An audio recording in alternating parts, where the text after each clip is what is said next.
프라임A 뉴스 브리핑입니다.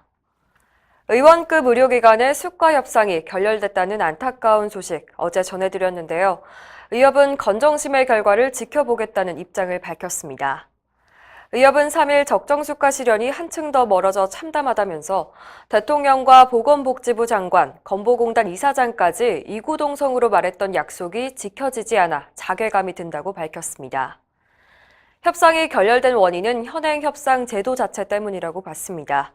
일방적으로 내려오는 수가 인상 할당 금액, 즉 밴딩폭과 유형별 목까지 이미 정해져 있는 상황에서 말이 좋아 협상이지 요식 행위에 불과하다는 겁니다. 협상이 결렬되면 건정심에서 페널티를 적용하는 관행도 합리적이지 않다고 비판했습니다.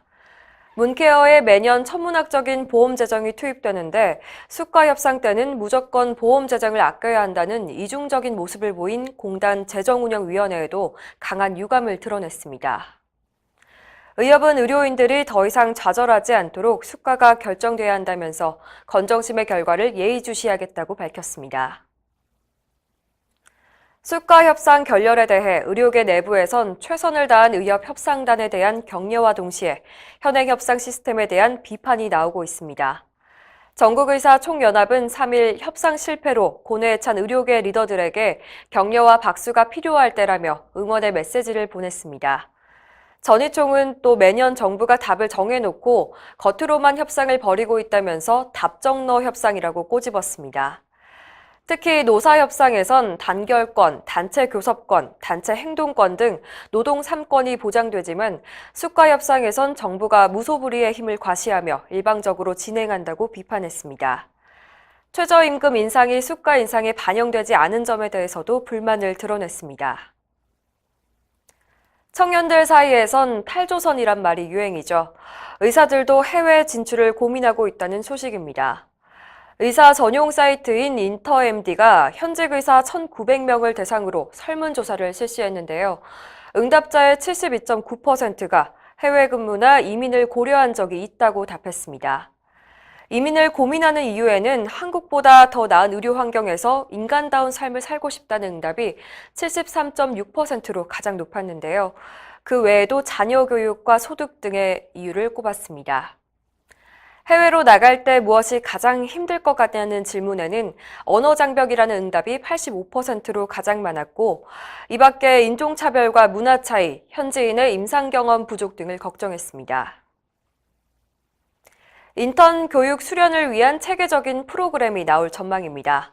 최근 열린 제35차 의학교육 학술대회에서 김재학 동국대 일산병원 교수는 대한의학회가 인턴 수련 과정 및 지침 개발에 나서게 됐다고 전했습니다. 역량 중심의 인턴 수련 체계를 마련하고 지속적인 평가와 피드백 시스템을 구축해서 환자 안전을 강화하겠다는 계획인데요.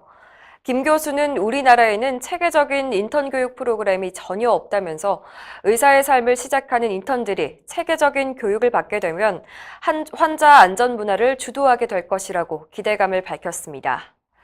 이날 이지우 대한전공의협의회 대외협력이사는 바람직한 수련 환경을 위해선 수련 교과 과정 개발과 현장의 변화, 그리고 인턴도 전공이라는 인식이 조화를 이루어야 한다고 말했습니다.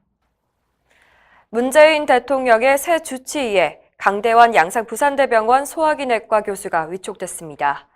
지방에 근무하는 의사가 대통령 주치의를 맡은 건 이번이 처음입니다.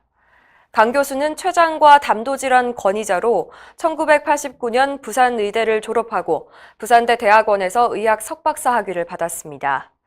대한췌장담도학회 학술이사와 대한소화기 암학회 발전기획이사 등을 지냈으며 올 3월 대한소화기 내시경학회 이사장으로 취임했습니다. 이상으로 뉴스브리핑을 마칩니다. 자세한 사항은 의협신문을 참고하시길 바랍니다.